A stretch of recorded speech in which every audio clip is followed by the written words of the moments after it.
kegiatan penjualan barang atau jasa di sebuah perusahaan dalam periode tertentu.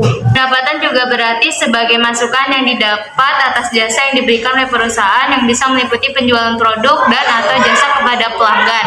Pendapatan sebuah perusahaan bisa juga berasal dari bunga dari aktiva perusahaan yang digunakan pihak lain, dividen, dan royalti. Pertama, pendapatan penghasilan. Penghasilan merupakan pendapatan bersih atau laba bersih dari hasil usaha yang sudah dikurangi dengan beban biaya. Yang kedua, pendapatan portofolio. Pendapatan portofolio bisa didapatkan melalui capital gain. Sebagai contoh, ketika seseorang membeli saham di perusahaan dengan harga tertentu, mereka berencana untuk menjual saham yang sama dengan harga yang lebih tinggi di masa depan. Yang ketiga, pendapatan pasif. Pendapatan pasif adalah pemasukan yang berasal dari usaha yang seperti properti yang disewakan, kerjasama dengan perusahaan di mana seseorang tidak terlibat secara aktif. Seperti halnya pendapatan aktif, pendapatan pasif biasanya dikenakan pajak.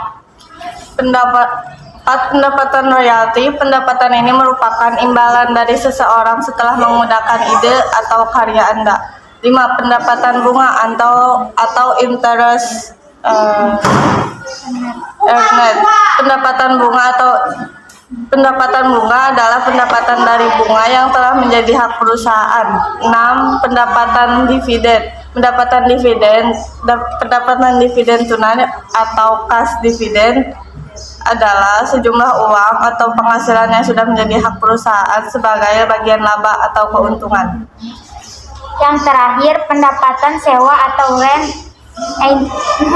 adalah pendapatan yang sudah menjadi hak perusahaan.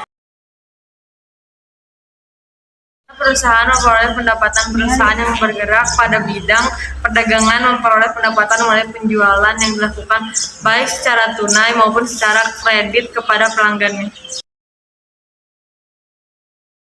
Dua rumus yang digunakan bisnis untuk menghitung penghasilan mereka adalah pendapatan kotor atau harga per produk atau layanan, jumlah total produk atau layanan yang terjual, pendapatan bersih, pendapatan kotor atau harga pokok penjualan. Sekian dari